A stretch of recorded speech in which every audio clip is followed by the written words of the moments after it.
Welcome to this puzzle Kickstarter session. We will continue our discussion on the well ordering principle. And in this particular lecture, we will see an application of a certain form of the well ordering principle, which I refer to as a functional form. I don't think this has a name, a standard name anyway. So it says what? It says f be a function from some non-empty set S.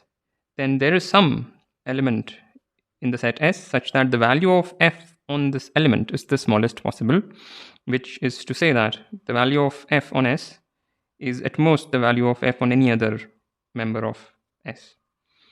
So that's what this says, and it's very simple. Basically, you apply the well ordering principle to this set. Take image of f. Image f is defined as f of, let me write x rather than S, and just apply the well ordering principle on this set, because this is a subset of natural numbers, non-empty subset of natural numbers. So you can apply the well ordering principle on it, and immediately you get that. And we are not trying to say that this guy is unique or anything. There could be millions of such things. All right, so let's see an application of this via a problem which appeared in one of the International Mathematical Olympiads, also known as IMOs. It was problem 6 in 1988. The solution I am presenting is I've taken from Wikipedia. I did not solve this. This is supposed to be a very hard problem. Okay, so let's get right on with it. So it says that suppose you have two natural numbers a and b, such that this number divides that number. Then we want to show that the ratio, which is going to be an integer simply because this divides that, is a perfect square. So it says that whenever this thing is an integer, given that a and b are natural numbers, then this integer is actually a perfect square. It's quite a non-obvious fact, not at all clear as to why this kind of thing should be true.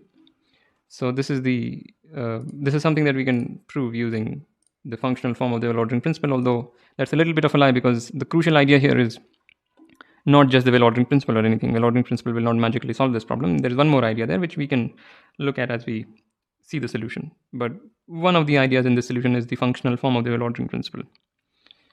All right, so let's get started.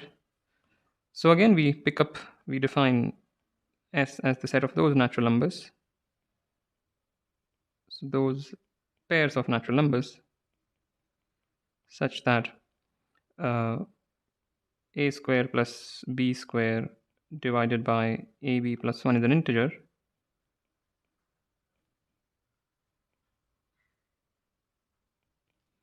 and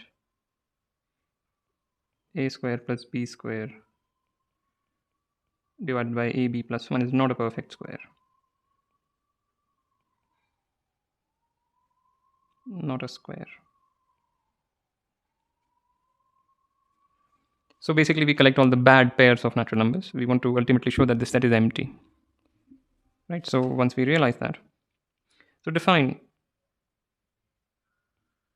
function s going to natural numbers as f of a comma b equals a plus b. So f kind of measures the size of an element in S, and this is not the only function that will work. You can choose many such things. So you can also choose f of a comma b as the minimum of a and b, and that will also work. But I found this the most convenient, and this is how the Wikipedia solution also goes. So basically, we pick the bad element of smallest possible size and continue from there. So let capital A comma capital B in S be such that the value such that f of a comma b is the smallest possible.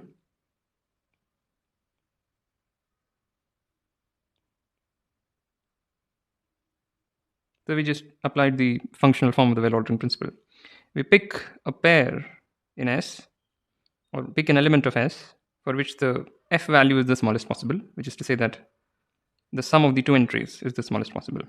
In practice, nobody really writes this. We just say pick a pair a comma b, or pick a pair capital A comma capital B in, such that the corresponding ratio is an integer but not a perfect square, and with the further property that a plus b is the smallest possible. So this is like, we say that in one line, but I have expanded it out because I think if you're seeing this kind of thing for the first time, it makes it clearer. So all right, so far nothing has happened. We have just picked up a smallest in a certain sense bad pair, and we may also assume that A is greater than or equal to B. Because if this were not the case, we could just flip A and B, because this is anyway completely symmetric in A and B. So instead of A comma B, we could have just started with B comma A and we would have that. So this assumption is without loss of generality. Okay. So let K equals the corresponding ratio, and thus K is an integer.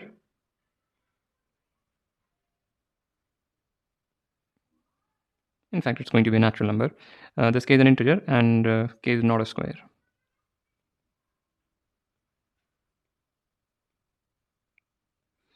Okay. So shuffling these things around, we have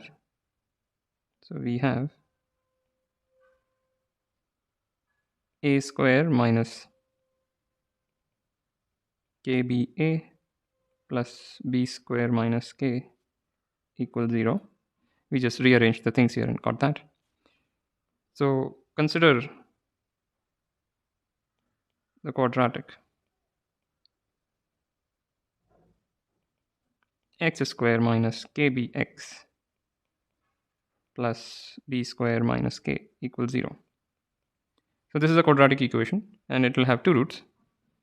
Let alpha and beta be the roots of the above quadratic, of this quadratic. And therefore, sum of roots is, by basic, I'm sure you're familiar with this fact that the sum of roots of a quadratic equation is negative of the coefficient of x, divided by the coefficient of x square. So this is equal to kb, and the product of the roots is the coefficient of x to the power 0 divided by coefficient of x square. So that equals b square minus k. Now, one of the roots of this quadratic is clearly a. That's how this quadratic was anyway motivated. So we may say that alpha equals a. So therefore, what is beta? The first one implies beta equals kb minus a, and the second one implies beta is b square minus k upon a. So this says that beta is an integer, and the second one says that beta is non-zero. Why? Because if beta were 0, then b square would be equal to k, and then k would be a perfect square. K would be a square of an integer. So we have these two implications with us. All right.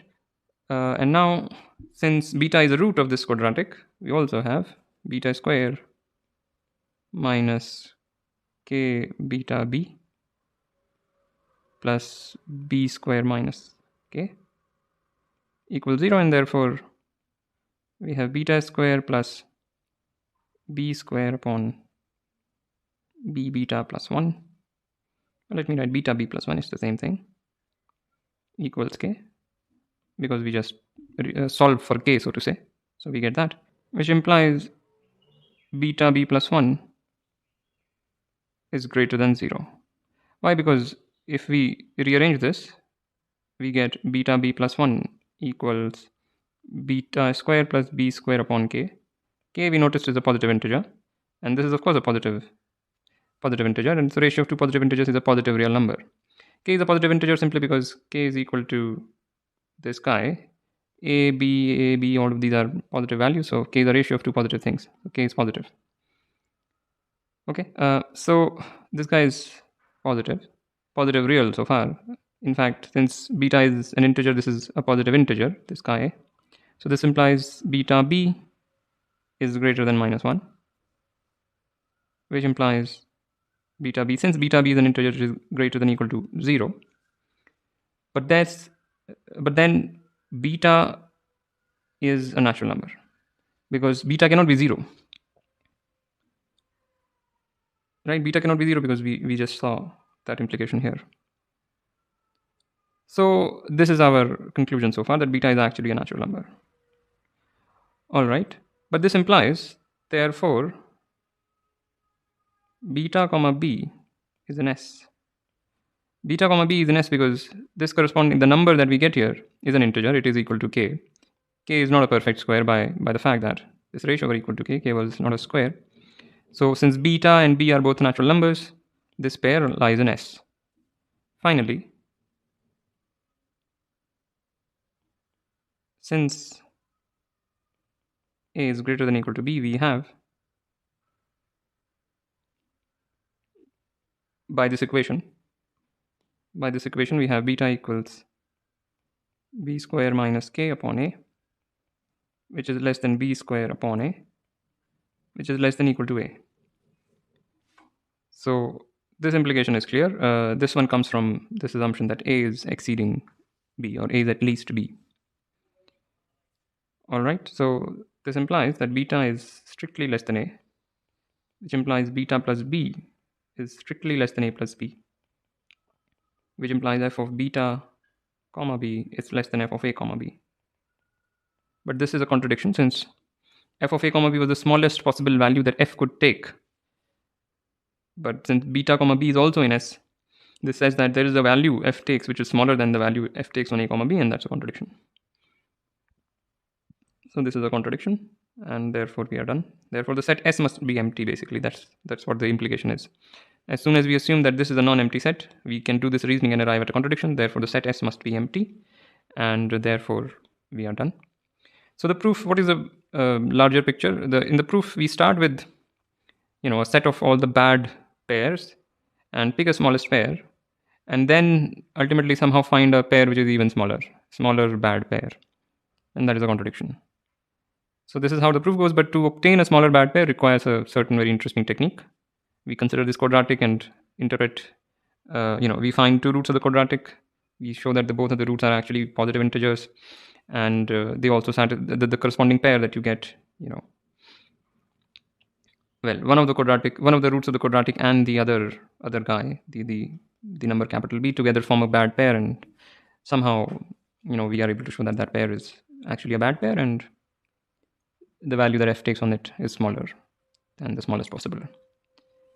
So yeah, it's not at all an obvious proof technique, but I hope at least it illustrates the power of induction or well-ordering principle. And with this, I would like to end this lecture. As usual, like, comment, share, subscribe. I also have Patreon. The link is in the description below. Thank you for listening, and I'll see you next time.